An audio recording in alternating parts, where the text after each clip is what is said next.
Shalom, masih dari kitab Yakobus pasal yang pertama saya bacakan kembali. Saudara-saudaraku, anggaplah sebagai suatu kebahagiaan apabila kamu jatuh ke dalam berbagai-bagai pencobaan, sebab kamu tahu bahwa ujian terhadap imanmu itu menghasilkan ketekunan. Jadi saudara-saudara dikasih Tuhan, bahwa bagaimana kita sebagai orang percaya menghadapi berbagai macam pencobaan itu. Dan ada beberapa hal yang harus kita pahami bersama, yaitu menyadari bahwa sakit penyakit, penderitaan, kesusahan, kesulitan hidup, bangkrut, dan segala macam persoalan hidup ini kita akan hadapi sebagai orang percaya. Nah, apa yang kita pelajari dari Rasul Paulus dari kitab Yakobus? Yang pertama, kita harus menyadari bahwa realita hidup itu tidak bisa dihindari. Pertama, ketika kita misalnya ambil contoh sederhana dalam hidup sehari-hari adalah ketika kita memutuskan untuk menikah. Maka ketika kita mengambil keputusan untuk menikah itu ada beberapa konsekuensi yang harus kita pertimbangkan. Saya ambil contoh beberapa di antaranya. Ketika kita menikah lalu kita tidak memiliki keturunan, maka konsekuensi logisnya adalah kita mungkin merasa kecewa, kita merasa malu.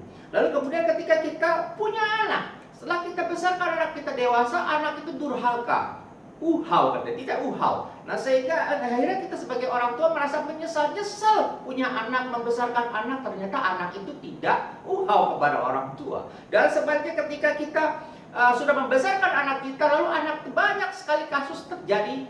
Belakangan ini Bapak Ibu sekalian bisa mengetahui anak menganiaya orang tua, memukul orang tua, dan akhirnya menimbulkan sakit hati. Anak sudah besar menganiaya orang tua, air susu dibalas dengan air tuba. Sebaliknya ada contoh yang lain, ketika kita ribut sudah menikah, tinggal dengan mertua, ribut dengan orang tua atau mertua, menantu dengan orang tua, timbul lagi yang namanya sakit hati. Dan bukan tidak mungkin juga banyak ketika kita sudah menikah, suatu hari pasangan hidup kita atau belahan jiwa kita dipanggil pulang Tuhan, lalu terjadi kekosongan jiwa. Nah, dalam hal ini kita harus menyadari inilah realita yang harus kita hadapi sebagai orang percaya. Hal lain yang Yesus ajarkan adalah bahwa selama kita hidup dalam bagian lain, firman Tuhan mengajarkan bahwa sudah pasti kita menderita penganiayaan. Ini yang Tuhan Yesus ingatkan kepada kita, dan ini yang kita akan hadapi dalam dunia ini. Yang berikutnya kita pelajari adalah bahwa hanya dengan Tuhan dan kuasa Roh Kudus Dia mampu untuk menghibur.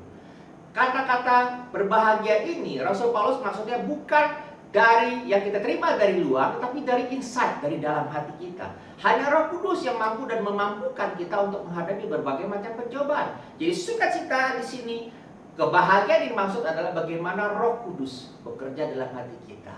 Dan itulah yang kita pelajari dari kitab Yakobus pasal yang pertama, ayat kedua dan ayat ketiga.